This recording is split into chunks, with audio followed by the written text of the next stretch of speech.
on a quiet street in Oxnard, California. This homeowner claims he's been receiving harassing remarks from his neighbor for over a year. So the man sets up a camera one morning on his front porch in hopes of catching any aggressive behavior from his neighbor. And it isn't long before the neighbor comes outside and the two begin arguing. Run, little baby. Did your mom put your diapers out there? The man goads his neighbor into almost slapping him and then announces he's recording him. Oh,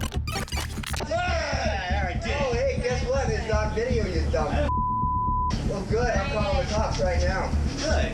The man leaves to call the police as the neighbor is ushered away by another man. Guess what? You're going to jail, pal. Yes, my neighbor just threatened to kill me.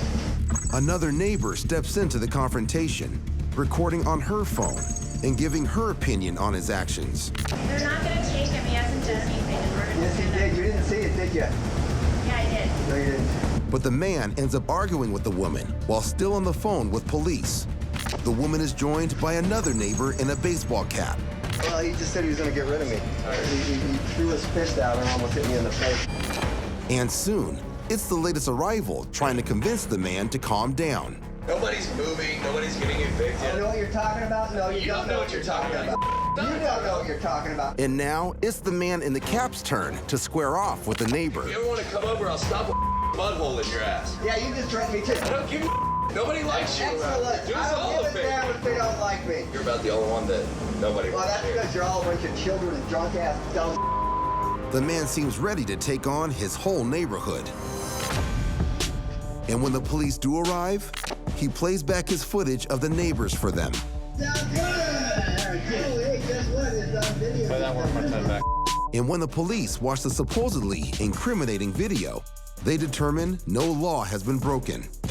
And what begins as a war between neighbors ends up a war with the neighborhood.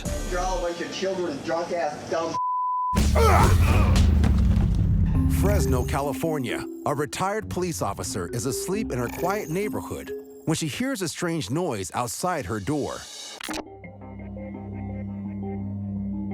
Never having seen the woman before, she speaks to her over the camera. Can I help you? I'm sorry to bother you.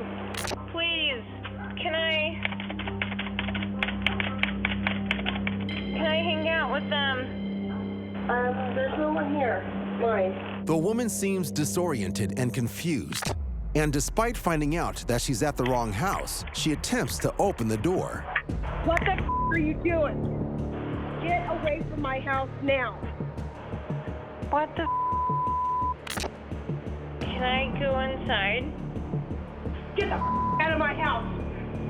But You try to get away from my house. The retired cop calls her local police department when suddenly,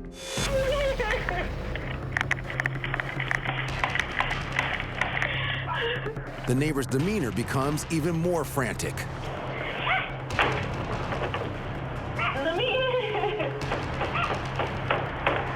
Realizing that the woman inside won't open the door, the neighbor tries to find any way she can to get inside the house.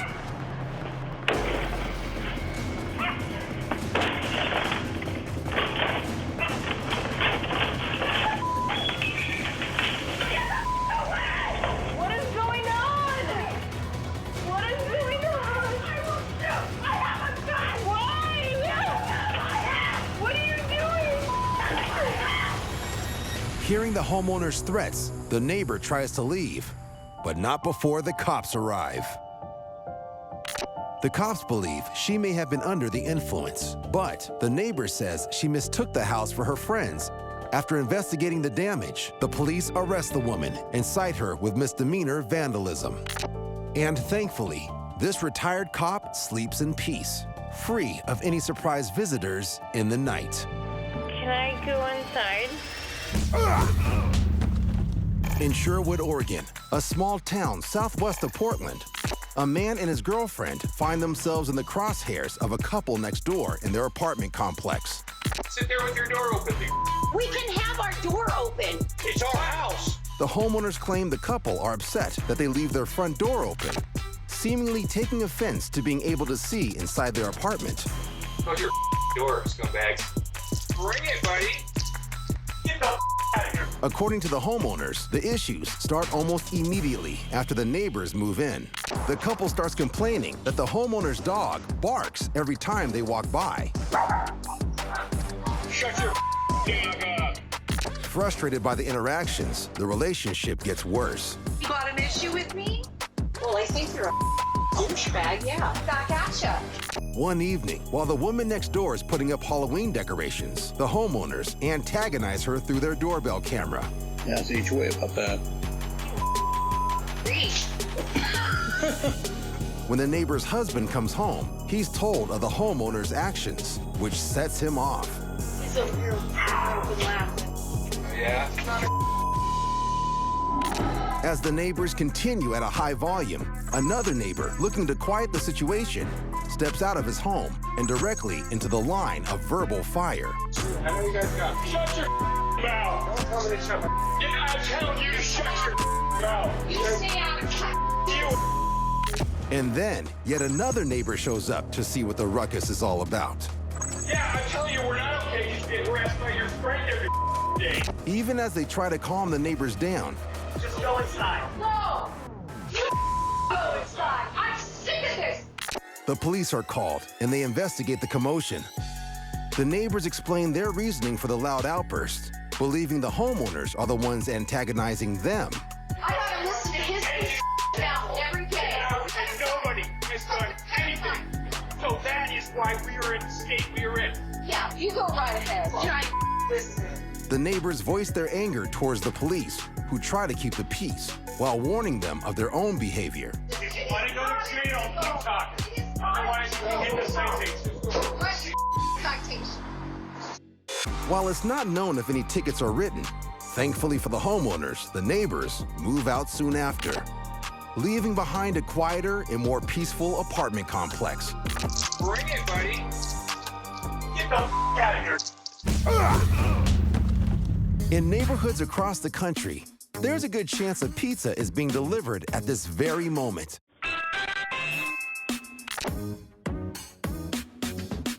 So mix-ups are bound to happen. As this Rochester homeowner quickly realizes when her pizza is delayed.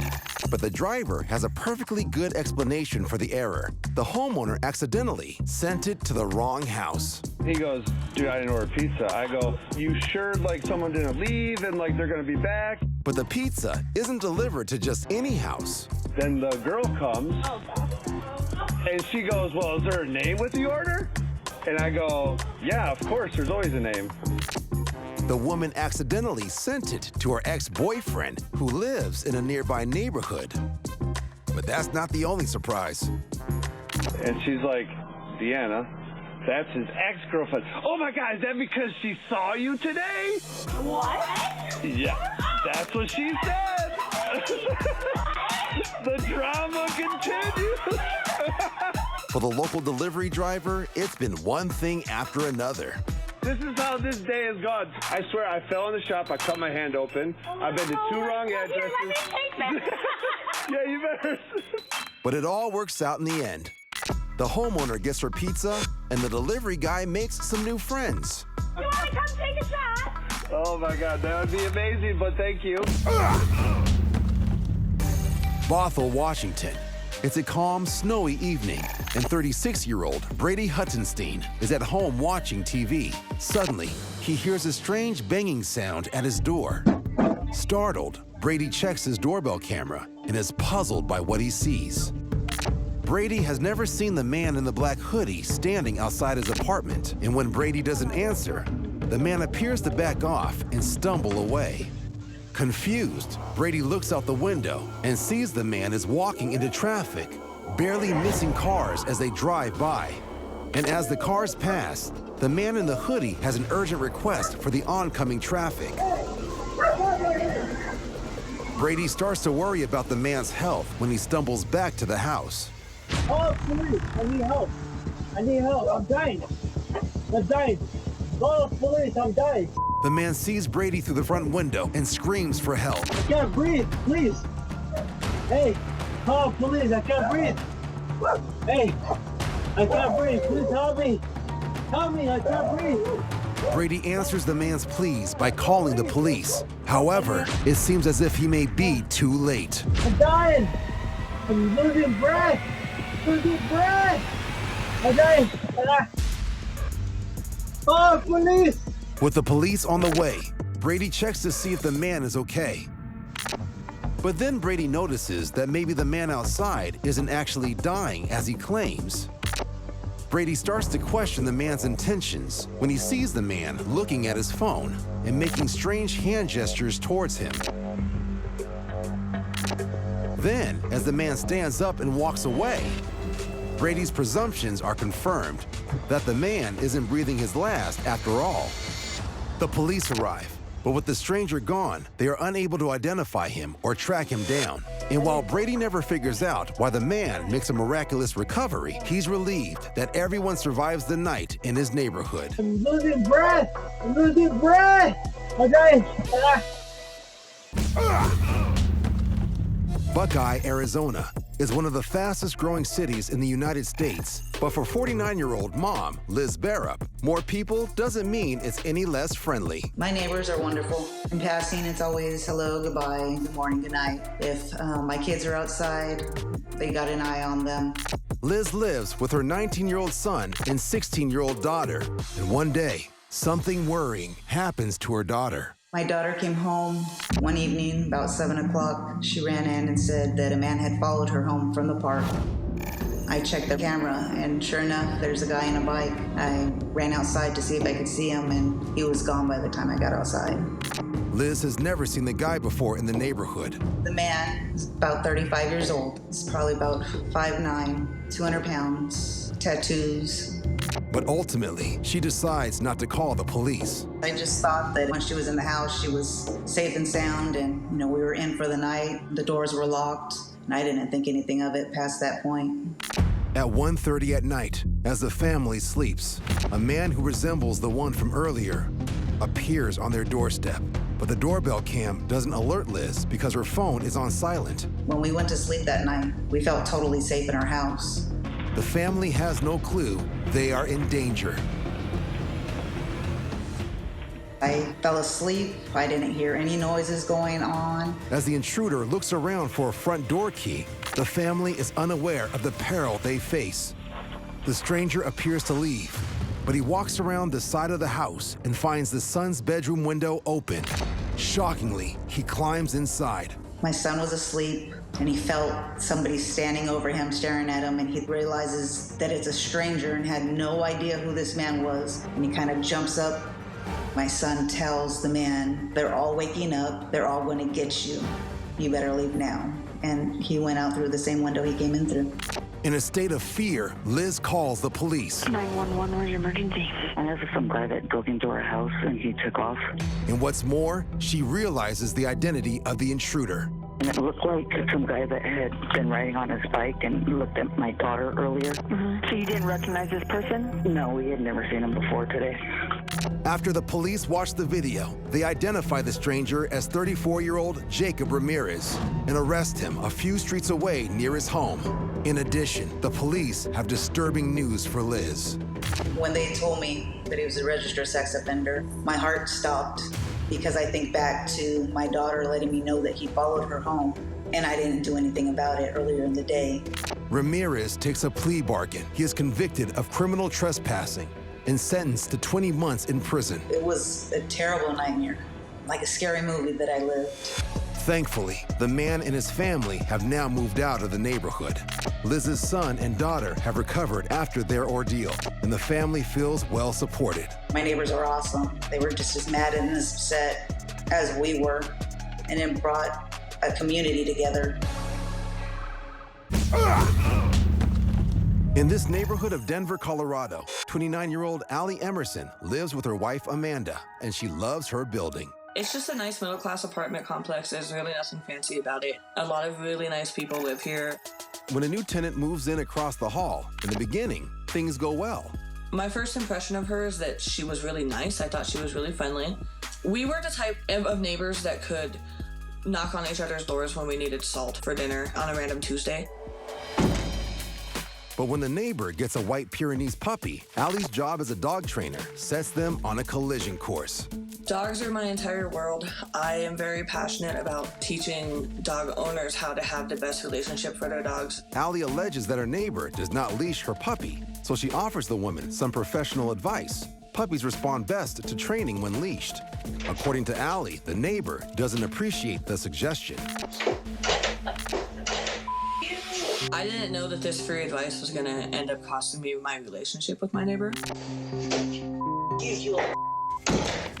The verbal jabs intensify when the neighbor becomes unhappy with Allie's doorbell camera recording their interactions, despite it being perfectly legal in Colorado. According to Allie, the woman then tries to dismantle the camera herself.